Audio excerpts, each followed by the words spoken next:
Ah oui, merci. Na bande kono surtout balandi ya tindika bozota la biso partout à travers le monde, bozota la biso tina ba province, ti bande ko province nazo lingano makasi bozo komelanga ba réaction partout et puis ko kene na Europe, Asie partout mboka ya ba mon vérifié qui sont même lisé matono papi keli bande ko bele bozota la biso le bomoni ba image de ketaki na prophète ne masikatenda o ko la tourner na partout au mona abi fa ko tombola kombo ya nzambe fa ko tombola kombo ya Jésus partout mais ça il y a des centres pour ça là qui na ipen to la sabina chaque fois place na ko kita bo mo ande bande ko baza partout mais na ko ça na commentaire troté bota ndenge serviteur de Dieu l'homme d'action prophète de la nation prophète ne masikatenda ndenge akitaki avec force délégation mobimba bo ka pe message a repesa kala vraiment avant na tikla bino ba image botala ndenge nini ezalaki botala arriver na réaction na e tokota en intégralité avec message ya prophète de la nation prophète Nehema Sikatenda Bolanda.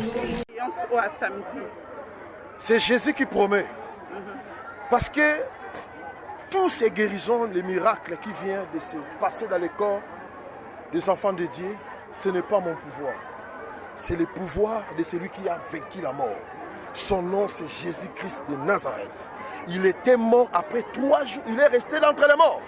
C'est lui qui a dit dans Acte 1:8, vous recevrez une puissance. Le Saint-Esprit survenant sur vous et vous serez mes témoins en Jérusalem, en Judée, en Samarie et jusqu'aux extrémités de la terre. C'est cette puissance-là, comme j'écris à un Dieu vivant, j'avais la certitude qu'il va agir au-delà de l'entendement humain. Ça, ce n'est que le début. Ça, c'est la première sortie, c'est les premières rencontres. Il nous reste au moins encore 12 tournées dans des différents coins de la capitale et puis nous allons terminer au Bas-Congo, Mwanda, Boma, Matadi. Tout ça, c'est pour démontrer que Jésus-Christ est le même, hier, aujourd'hui, éternellement. Au lieu de passer le temps pour affaiblir les païens par des discussions inutiles, c'est mieux de démontrer la puissance du Seigneur Jésus-Christ. Ça, ce sont des œuvres que Jésus-Christ est venu faire dans le monde. Jésus n'était pas là pour polémiquer. Jésus était pour sauver, il était pour guérir et pour bénir son peuple. C'est ça le message. Ok.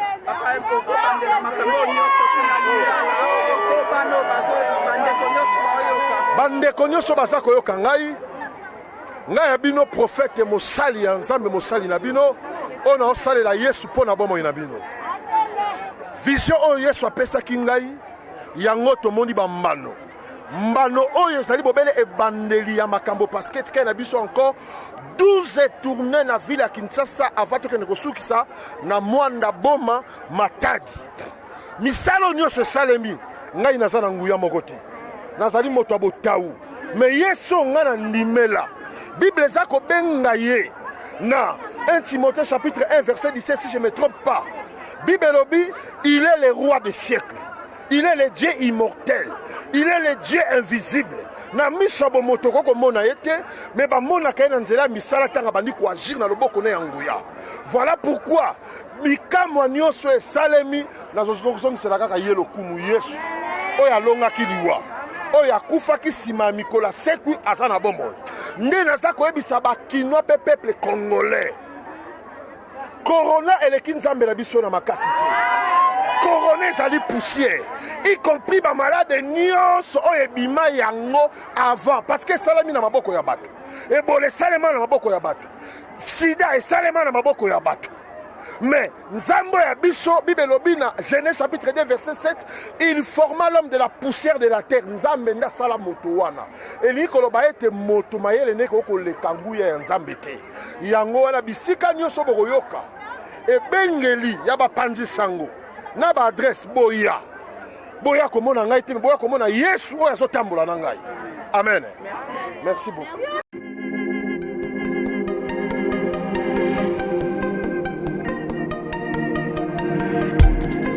Après 25 ans d'expérience, eh oui, de 1995 jusqu'à ce jour, Eltonston, l'unique shop congolais de Londres, la Grande-Bretagne, il est Londres, et Saliko ça la fierté à la communauté Nabiso, et surtout, il y a un homme d'affaires congolais sérieux dans la diaspora. Oh yes, yes, yes, yes. C'est créé Eltonston et Salika Kamoko, le sérieux, à quel na service qui t'a qu'on a client naïe. Avec ma produit naïe, il y a première classe, il y a qualité supérieure. Oh, il y a ma bombe à Eden Store. Oh yes, mon crime au bimbe yeba. Ma maman à Londres va confirmer. Eden Store, c'est le perso des produits cosmétiques. Il y a solo produits originaux. Et yes, les alipes perso, il y a produits alimentaires, naturels et organiques. Au travers de nos produits cosmétiques, Eden Store détient le secret. Secret ya solo, où ya poso ya maman moi c'est qui toko. Poso ya moi so penza basali kolula, poso ya moi so mobala kotala ya lembate. Poso so ko tamboli masanga sima. Eh oui, yango ne ba produit so te kamana kati Eden Store. Na ba produit alimentaire, où ya Eden Store, yango de secret ya cuisine ya maman congolaise. Eh oui, nyonso ko so penza mobali na yo ezali. Pondu, matembele, ngai, ndole, fumbwa, ndunda, bilembwe, oyo nyonso penza, oyo kobonga pona cuisine na ezali. Oh yes. Olingi mobali na yo asepela na yo libela na libela. Olingi mobali na yo atalaka yo lokola mwasi azali kolula sika. Oh yes, olingi mobali na asisa biloko nyonso otielaka ye na mesa. Secret ezali kaka moko.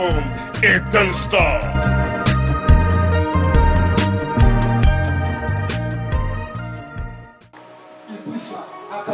Il commence à gratter sur Yoka. Il y a souffrance et souffrance. Il y a pas. Peut-être toi ta maladie. Te laisse peut-être dormir, peut-être une heure, 2 heures. Mais il y a d'autres personnes. Ils ont fait 1 million. Ils ont fait 2 mois de l'or. Jusqu'à ce que les cartes des malades se révoltent, ils peuvent même abandonner la personne. Jusqu'à ce que les cartes des malades lui-même tombent malade parce qu'il y a tellement l'insomnie à un niveau.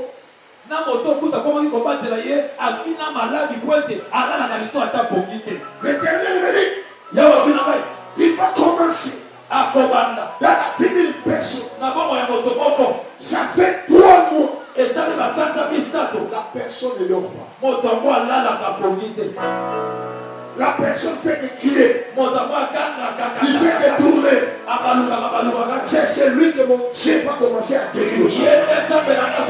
C'est ça. Quand tu retourneras, avant même que nous arrivons 21h, tu seras plongé dans les sommeils. Jusqu'à l'heure bouger. Est-ce qu'il y a une personne qui croit à cette parole? Yes! 3 mois. Retenez maintenant bien ce que je vais dire avant de prier. Lisons de l'Épée. 2 Corinthiens chapitre 5, verset 6 à 9. 2 Corinthiens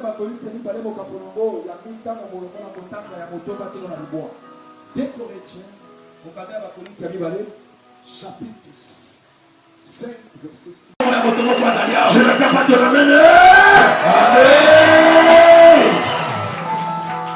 Yes.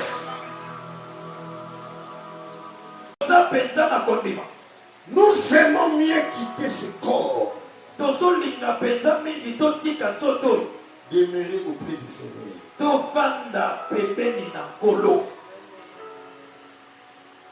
La Bible dit, vous êtes l'habitation de Dieu.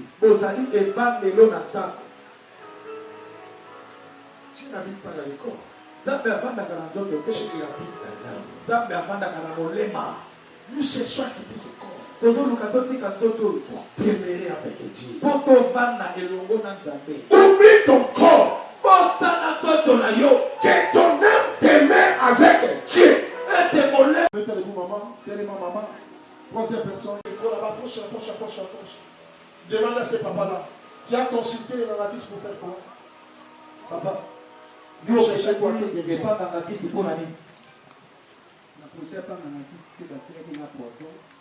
Alors, moto akizaka poison wana azalaka na kakokolo. Alors nakendaki mpo apute ngai banda na bandomela bakisa na solution ezalaka te. Tubungu na ngai evimbaka kaka makolo kovimba Amazé votre tourne nini mutu. Apesaki na bakisi na ya poussière. Bakisi ya poussière ami. Abi bakisi wana uti na ona este ya kolia na monoko. Il faut kolia na monoko. Apesi na mabete il y a na monoko. Yango ne ko sala ke détruit poison aux gens. 2 Corinthiens chapitre 5 le 9, soit que nous le quittions. Écoutez, Yoka. que tu sois loin de Dieu. Et ça s'arrête dans la musique à Mansam. Pourquoi? Pour la nuit. Parce que ce corps, Pour être une sorte de haut. c'est la nourriture de Satan. Et ça, il y a Satan. Quand le serpent a trompé Adam dans le jardin d'Éden, Tant que Satan a causé qui a dans mon Éden, Dieu a dit au serpent, ça va le qui n'a pas à partir d'aujourd'hui, au Bandalero. tu mangeras la poussière de la terre. Au Golia, pour tout le monde. Or, la Bible dit, l'homme est tiré de la poussière et il retournera à la poussière. Donc, à le bien de modo, à l'autre, à Poutoulé, à Madélé, puis à Moson, à la Poutoulé, à Madélé. Voilà pourquoi c'est Comment il m'a dit au monde, à la Mléga, pour ça, la Madélé. le lenge à la posanzionioso. Zotoyo ezali Et l'autre, il dit dans la poste à bato baposanioso. Ça attire toutes les Et convoitises. son père dans la poste à C'est ce qui fait il y a un mot de ça là. Dieu ne peut pas habiter dans ce corps. Ça m'a coquille pour vendre dans la zone de l'hôtel. Voilà pourquoi la Bible dit, loin, Dieu est loin de ce corps. Dans la Bible, dans l'hôtel, dans la zone de l'hôtel, il faut y avoir des avions sur la scène. Mais aujourd'hui, Parce qu'il est là. quand je prierai pour toi, Dans la poste de la poste à efforce-toi. ça là, ma casse ignoso. Mais pas 100%. Attends, mon coco, la mocama ignoso. Le petit force que tu auras, Quand c'est attends, moi, ma casse, mon kio, ça n'a rien. il faut que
What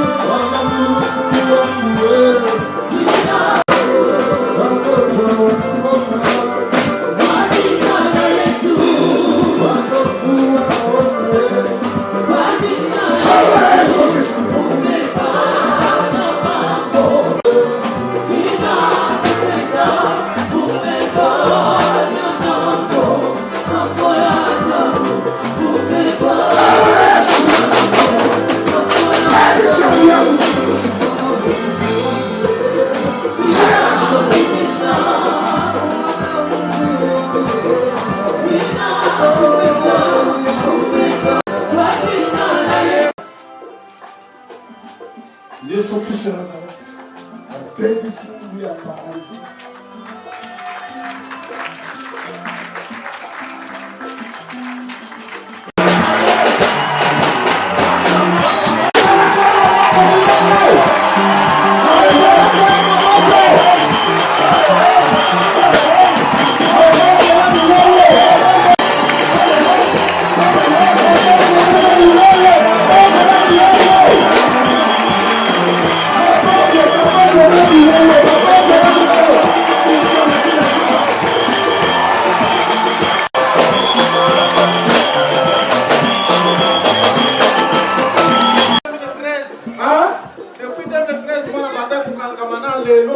Chaque jour, chaque nuit, 4, 7, 8 fois par nuit. Depuis 2013. Depuis 2013. Siku ya tere ni vete na Yesu na wako. Vete na Yesu na wako.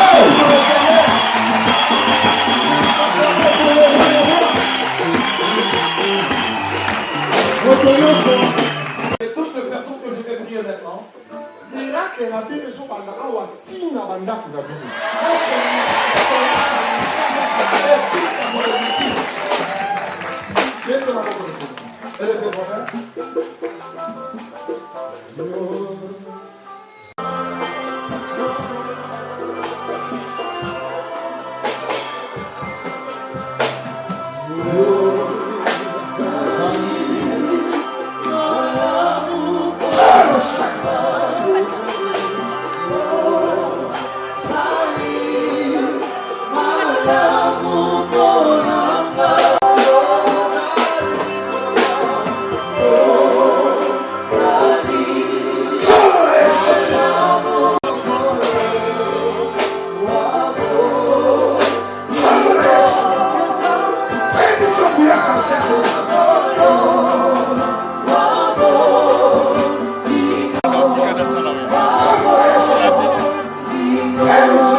Je suis en train de proclamer la guérison dans tous les corps qui sont malades. Quel que soit le fond de la maladie, je neutralise et je détruis toute puissance. Je proclame corps qui est malade. Quel que soit le nom de maladie, je déclare guéri.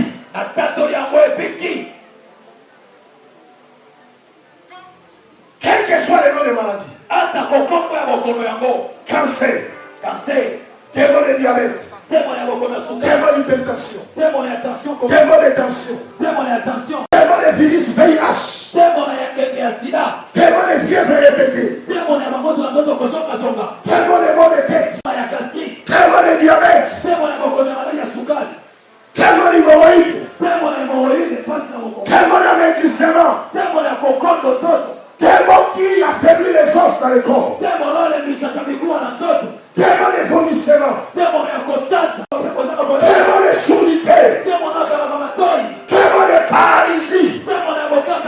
Je lis ta puissance. Je le chasse dans les lieux. Démon qui fait couler le sang. Tout est Jésus-Christ de Nazareth. journée de la grâce. Je proclame la journée de guérison miracle dans tous les corps